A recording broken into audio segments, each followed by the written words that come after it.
పేమంటే ఏట్రా చాలా కష్టమైన ప్రశ్న వేశారు. నాలుగు తడిపితేనే కానీ మాట రాదండి. నాలుగు తడిపితే మాటలు కాదు, ఈజీగా బూతులు వచ్చేస్తా నీకు.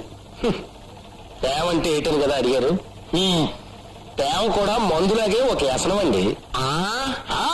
ఇప్పుడు నన్ను చూడండి, టైంకి మందు పడకపోతే కాళ్ళు చేతులు కొంకరలు తిరిగిపోతాయి. అలాగే ప్రేమించిన ఎవడైనా ఉంటే రోజుకొకసారైనా ఆ పిల్లని చూడకపోతే ఆడి మనసు వంకరలు తిరిగిపోద్ది. ఇంతకీ తమరు ఏ పిల్లలు ప్రేమించారో? అనంతలక్ష్మి.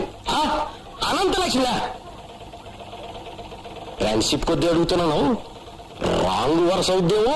ఎవవా నేను ప్రేమించేది మన సీతండ్రా.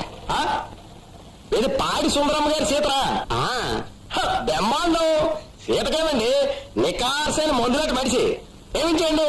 ప్రేమించడం అంటే చాలా ఈజీ అనుకున్నాను రా, కానీ చాలా కష్టం.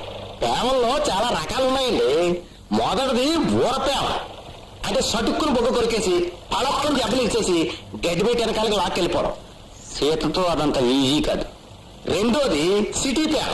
కుక్కలా దాన్ని వెంటబడి దానికి ఐ కొని పెట్టి ఈ కొని పెట్టి ఆఖరిని అర్జెంట్ గా కాళ్ళు నెట్టేసుకోవడం.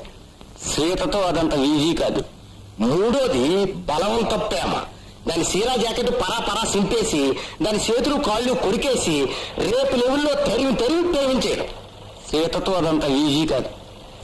నాలుగోది త్యాగం ప్రేమ. అంటే మనం చచ్చేదాకా ప్రేమిస్తా ఉంటే అది ఇంకోళ్ళు పెళ్లి చేసుకుని వెళ్ళిపోతే మనం తాగుతా కుళ్ళిపోవడం.